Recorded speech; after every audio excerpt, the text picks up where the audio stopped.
और अब खबरों में आगे बात करते हैं लखनऊ की, जहां पर बलिया पुलिस वसूली कांड में बड़ी कार्रवाई, जहां पर सीएम योगी के निर्देश पर यह बड़ी कार्रवाई की गई है। एसपी बलिया और एएसपी का किया गया है ट्रांसफर, दोनों को वेटिंग में रखा गया है। सीओ को मामले में सस्पेंड कर दिया गया है और मामले में विजिलेंस जांच भी इस दौरान यूपी में सरकार के आदेश पर दिए हैं, जहां पर एसएचओ सहित 18 पुलिसकर्मी निलंबित, मुकदमा दर्ज कर आवास भी किया गया है सील, जहां पर 2 पुलिसकर्मी और 16 दलाल गिरफ्तार। अवैध वसूली में मामले में 3 पुलिसकर्मी जो हैं वो फरार बताए जा रहे हैं और बिहार से आ रहे ट्रकों की होती थी यहां पर अवैध वसूली उनसे, जहां पर एडीजी वाराणसी और डीआईजी आजमगढ़ ने छापेमारी कर ये कार्रवाई की है।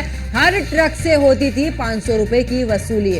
5 लाख हर दिन का था अवैध वसूली का कारोबार, जहां पर दलाल गाड़ियों की संख्या गिनकर यहां पर पैसे देते थे और गाड़ियों की संख्या के हिसाब से पैसा एसएचओ को देने के लिए यहां पर जाते थे दलाल, और नोटबुक में बाकायदा पूरा हिसाब किताब यहां पर नोट होता था। भ्रष्टाचार के खिलाफ सीएम की जीरो टॉलरेंस की नीति और इसी के तहत एक बड़ी कार्रवाई यहां पर देखने को मिली है बलिया में, जहां पर बिहार से आ रहे ट्रकों से होती थी अवैध वसूली। और इतना ही नहीं, हर एक ट्रक से 500 रुपए और एडीजी वाराणसी डीआईजी आजमगढ़ से छापेमारी कर यहां पर कार्रवाई की गई है, जहां हर ट्रक से होती थी 500 रुपए की वसूली और अपराध पर जीरो टॉलरेंस। सीएम योगी के निर्देश पर एक बड़ा एक्शन यहां पर लिया गया है और पुलिस पर ही एक बड़ी कार्रवाई यहां पर देखी है, जबकि पुलिस ने ही पुलिस पर कार्रवाई की है। एसपी बलिया और एएसपी का यहां पर ट्रांसफर कर दिया है, वेटिंग में भी उन्हें रखा गया है। दोनों को फिलहाल वेटिंग में रखा गया है।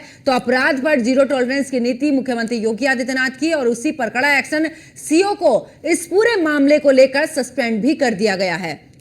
इसके अलावा सरकार ने दिए हैं विजिलेंस जांच के आदेश। अब विजिलेंस के यहां पर जांच के आदेश उसको दे दिए गए हैं। एसएचओ सहित 18 पुलिसकर्मी निलंबित किए गए इस पूरे मामले में और मुकदमा दर्ज कर आवास भी यहां पर सील कर दिया गया है। और अपराध पर जीरो टॉलरेंस नीति के तहत ये बड़ी कार्रवाई, जहां पर 2 पुलिसकर्मी और 16 दलाल फिलहाल गिरफ्तार किए गए हैं।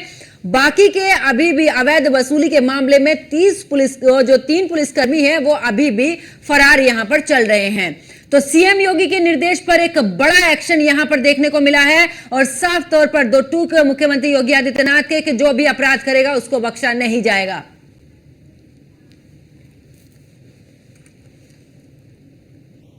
और ज्यादा जानकारी के लिए हमारे संवाददाता मनोज राय बलिया से हमारे साथ में लाइव जुड़ चुके हैं। मनोज, क्योंकि जिस तरीके से मामला उजागर हुआ है उसके बाद तुरंत संज्ञान लिया है मुख्यमंत्री योगी आदित्यनाथ ने और यहां पर पुलिस पर ही पुलिस की बड़ी कार्रवाई देखने को मिली है।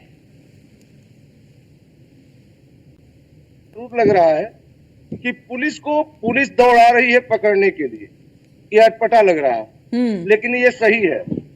ये बलिया में 25 जुलाई की सुबह 3 बजे हरौली बॉर्डर पर जो पिकेट लगता है वहां एडीजी जोन वाराणसी और डीआईजी आजमगढ़ सादे लिबास में बिना तामझाम के, और ना ही हुटर वाली गाड़ी, ना ही उस पर कोई ऐसा प्रतीत हो कि वह डीआईजी और एडीजी की गाड़ी हो, सिंपल तरीके से आए और इन कारनामों को देखे कैमरे में रिकॉर्ड कराए और इसके बाद गिरफ्तारियां चालू हो गई, जिसमें 16 प्राइवेट दलाल पकड़े गए, 2 पुलिस के जवान पकड़े गए, 3 फरार हो गए और इसके बाद कुल 18 लोग सस्पेंड किए गए।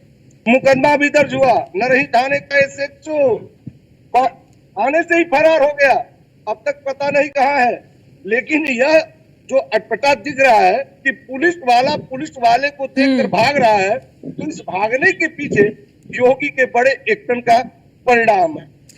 भ्रष्टाचार में लिप्त यहाँ के पुलिसकर्मी आज बेबस और लाचार दिख रहे हैं। उन्हें शायद कभी यह नहीं पता होगा कि जिस वर्दी का ध्वंस आम जनता को दिखाते थे, आज उसी वर्दी के ध्वंस से अब वो खौफजदा है और भागते फिर रहे हैं। लेकिन आखिर कब तक भागेंगे? कहीं ना कहीं पुलिस की गिरफ्त में होंगे और सलाखों के पीछे जाएंगे और उनके ऊपर भी वही कार्रवाई होगी जो आम लोगों के ऊपर होती है। तो यह एक बहुत बड़ा एक्शन है योगी सरकार का और एक बड़ा संदेश भी बिल्कुल। है। और मनोज, कि कोई भी ऐसे में सवाल ये भी खड़ा होता है, क्योंकि जिस तरीके से अगर हम सीमाओं की बात करें, राज्य की सीमा है, दूसरे राज्य से तमाम गतिविधियां भी देखी जाती हैं, चाहे वो नशा तस्करी की बातें आती हैं सामने, यानी कि जब आप बॉर्डर पर है इस दौरान राज्य के, वहां पर आप ही के सामने इस तरीके का खेल हो रहा है, आप भी उसमें संलिप्त हैं, तो आखिरकार कैसे आप ये मान सकते हैं कि आपका राज्य सुरक्षित है? ये सबसे बड़ा सवाल है कि अब यहाँ पे तस्करी के नाम पर बहुत तस्करी होती है, जैसे यूपी से शराब जाता है, बिहार से गांजा आता है, बालू आता है, और ये सभी तस्करियां दिन का उजाला हो या रात का अंधेरा या अंदर चलता रहा है। क्या कोई बिहार और भरौली बॉर्डर की कहानी नहीं है, बल्कि ये बैरिया और छपरा बॉर्डर की भी कहानी है। और यहाँ दोनों तरफ दो ब्रिज लगती है, एक जय प्रभात सेतु तो दूसरा भरौली में बीर कुंवर सिंह सेतु, और दोनों से अनवरत होती है और इन दोनों ब्रिजों से अकूत कमाई होती है। ये कोई राजस्व का पैसा नहीं है कि सरकारी खजाने में जाता है, बल्कि किसी न किसी व्यक्ति के पॉकेट में जाता है, जिस पर खुफिया जानकारी पहले से दी जा रही थी, लेकिन कोई बड़ा एक्शन होता दिख नहीं रहा था। बिल्कुल, लेकिन मनोज, यहाँ पर ऐसे में सवाल ये भी उठता है कि जिन लोगों पर फिलहाल अभी कार्रवाई हुई है, उनसे भी ऊपर के अधिकारी इसमें संलिप्त हो सकते हैं, क्योंकि एक बड़े तरीके से यहाँ पर अवैध वसूली, तो ऐसे में ऐसा भी नहीं कह सकते हैं कि जानकारी नहीं थी, पहले से ही जानकारी होगी, तब जाकर अब बात आगे जाकर बढ़ी है, तब इस पर एक्शन लिया गया है। लेकिन ऐसे में सवाल खड़े होते कि यही अधिकारी नहीं हो सकता है कि इसमें पता नहीं कितने और भी अधिकारी या कोई और भी इसमें शामिल हो सकते हैं। अभी तो इनपुट मिल रहा है, इसमें ये बताया जा रहा है कि जो पिछले 5 साल तक यहाँ एसपी, सीओ या थानाध्यक्ष इन सीमाओं पर तैनात रहे, थानाध्यक्ष और एसएचओ जो रहे हैं, उन सबकी गतिविधियों की जांच होगी। जो विजिलेंस टीम है उनके संपत्ति की जांच करेगी कि आखिर यह संपत्ति या कुछ संपत्ति कहाँ से आई, इसकी भी जांच होने जा रही है। तो इस दायरे में बहुतेरे ऐसे आईपीएस अधिकारी हैं जो जांच के घेरे में होंगे और कहीं न कहीं उनको भी उन सजाओं को भुगतना होगा जो इन लोगों के ऊपर आज दिख रहा है। तो और बिल्कुल मनोज, ऐसे में बिल्कुल देखना होगा कि आखिरकार कितने अधिकारियों पर और गाज गिरती है, ऐसे कितने और लोग इसमें शामिल हैं कि जिन पर मुख्यमंत्री योगी आदित्यनाथ का ये चाबुक चलेगा। मनोज, बहुत बहुत शुक्रिया हमारे साथ जुड़ने के लिए, तमाम जानकारी साझा करने के लिए। तो बलिया की अगर यहाँ पर बात करें तो नोटबुक में दर्ज होता था सारा हिसाब, और आखिरकार ये भी कहा जा रहा है कि हिसाब तो ये आधा है, इसमें भी छुपाने की कोशिश की गई है। लेकिन फिलहाल अब टीम बना दी गई है जांच के लिए, विजिलेंस टीम, जो कि हर एक पहलू पर बड़ी ही बारीकी से जांच करेगी। और अब देखना भी यह होगा कि कुछ अधिकारियों को पर तो खिलाफ अभी उनके खिलाफ कार्रवाई की गई है, लेकिन ऐसे में कितने और लोग इसमें शामिल हैं जिन पर कार्रवाई की जाएगी, ऐसे में सभी की निगाहें। और आखिरकार अब जब टीम बनी है, आगे कितना काम होता है, क्या कुछ कार्रवाई होती है, कितना चाबुक चलता है, ये वाकई में सभी के जहन में सवाल। और ज्यादा जानकारी के लिए हमारे सहयोगी एसके वाजपेयी भी हमारे साथ में जुड़ चुके हैं। एसके, क्योंकि लगातार कार्रवाई तो यहां पर की गई है, ऐसे में सवाल यह भी उठता है कि अभी तो ये महज छोटे स्तर पर, अभी हो सकता है कि और भी बहुत सारे यहां पर प्रतिष्ठित लोग हों जिन पर की गाज गिर सकती है, या जिन पर मुख्यमंत्री योगी आदित्यनाथ का चाबुक चल सकता है। बिल्कुल निश्चित तौर पर, क्योंकि अगर हम देखें तो मुख्यमंत्री योगी आदित्यनाथ ने इस मामले को काफी सख्ती से लिया था, और यही एक वजह है कि 16 पुलिसकर्मी निलंबित कर दिए गए, 2 की गिरफ्तारी हो गई, 18 दलाल गिरफ्तार किए गए, एसपी और एएसपी को हटा दिया गया, और उसके बाद भी पूरे मामले को लेकर विजिलेंस जांच के आदेश दिए गए हैं। हालांकि अब संपत्तियों की भी जांच होगी, जो संबंधित थाने के पुलिसकर्मी थे उन सभी की संपत्ति भी जांची जाएगी कि आखिर इस दौरान कितनी संपत्ति में उनकी इजाफा हुआ है, कहां से यह संपत्ति वो लेकर आए। पूरे मामले को लेकर मुख्यमंत्री कार्यालय काफी सख्त है, क्योंकि मुख्यमंत्री ने स्पष्ट निर्देश दिया था कि अधिकारी चाहे कोई भी हो, अगर भ्रष्टाचार में वो लिप्त पाया जाएगा तो उसके खिलाफ कठोर एक्शन होगा। और कहीं ना कहीं ये एक्शन बलिया में दिखाई दिया। जिस तरीके से मुख्यमंत्री योगी आदित्यनाथ के निर्देश के बाद पहले एडीजी और डीआईजी की तरफ से बड़ा एक्शन लिया गया, उसके बाद देर शाम को एसपी और एएसपी को भी वहां से हटा दिया गया और मामले की विजिलेंस जांच के आदेश दे दिए गए। हालांकि अब जब पूरे मामले की विजिलेंस जांच होगी तो कहीं ना कहीं और भी चीजें निकल कर सामने आएंगी, वो परतें खुलेंगी जो कि अभी तक नहीं खुली हैं। और कहीं ना कहीं एक कोशिश भी होगी इसके जरिए से उन सारी चीजों को पता करना कि आखिर ये नेक्सस कितना बड़ा था, कितने लोग इसमें शामिल थे, क्या केवल बलिया एकमात्र जिला था जहां पर इस तरीके का गोरख धंधा चल रहा था, या उसके अलावा भी कहीं के लोग इसमें शामिल थे। निश्चित तौर पर इस पूरे मामले को लेकर कहीं न कहीं यूपी सरकार काफी गंभीर है। यही एक वजह है कि लगातार इस पूरे मामले में जांच के आदेश के बाद कहीं न कहीं लखनऊ की निगाहें भी इस पूरे मामले को लेकर बनी हैं। हालांकि अब नया कप्तान भी बलिया को मिल चुका है और कोशिश होगी कि नए कप्तान के जरिए कहीं न कहीं चीजों को आगे बढ़ाया जाए और वहां की जांच भी पूरी सख्ती के साथ की जाए, ताकि पता चले कि इस नेक्सस में आखिर कितना नुकसान उत्तर प्रदेश के राजस्व को किया गया और किस तरीके से अधिकारियों और कर्मचारियों की मिली भगत से ये बड़ा दलाली का खेल वहां पर चल रहा था। बिल्कुल ऐसे, लेकिन ऐसे में सवाल ये भी खड़ा होता है कि देखिए राज्य की सीमा है और यहाँ पर सख्ती होना बहुत जरूरी है। दूसरे राज्य से कौन क्या कुछ लेकर आ रहा है, ऐसे में एक बलिया ही नहीं, अब उत्तर प्रदेश में हर उस सीमा पर नजर रखनी होगी, हर उस नाके पर नजर रखनी होगी जहां से दूसरे राज्य की सीमा मिलती है, ताकि बलिया जैसे कहीं पर भी और दूसरी जगह पर अवैध वसूली के इस तरीके के मामले जो है वो ज्यादा आगे ना बढ़ पाए और तुरंत ही उन पर कार्रवाई हो।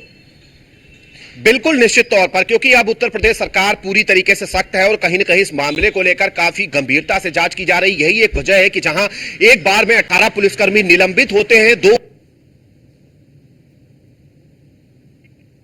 और भी हटा दिया जाता है, नए कप्तान की तैनाती कर दी जाती है। ये चीजें महज कुछ देर के अंदर कर दी गई जैसे ही मुख्यमंत्री कार्यालय को प्राथमिक रिपोर्ट प्राप्त हुई। हालांकि अब पूरे मामले की जांच हो रही है, तो जांच में कहीं ना कहीं ये बिंदु भी सामने आएंगे कि जो लोग गिरफ्तार हुए हैं उनसे पूछताछ होगी, उनकी संपत्तियां भी देखी जाएंगी, उनके नेक्सस में और कौन कौन लोग शामिल हैं, दूसरे जिलों की क्या भूमिका है या दूसरे थानों के पुलिस कर्मियों की इस पूरे नेक्सस में क्या भूमिका थी, ये भी जांच होगी। तो निश्चित तौर पर जांच के बाद ये सारी चीजें निकलकर सामने आएंगी कि आखिर नेक्सस कितना बड़ा था, कौन कौन सी चीजें लाई जा रही थी जो दूसरे प्रदेश से होकर उत्तर प्रदेश के रास्ते जा रही थी, उसमें क्या था और आखिर क्या वजह थी, कितने बड़े पैमाने पर यह गोरख धंधा चल रहा था, बावजूद इसके बड़े अधिकारी इस पर अपनी आंखें बंद किए हुए थे।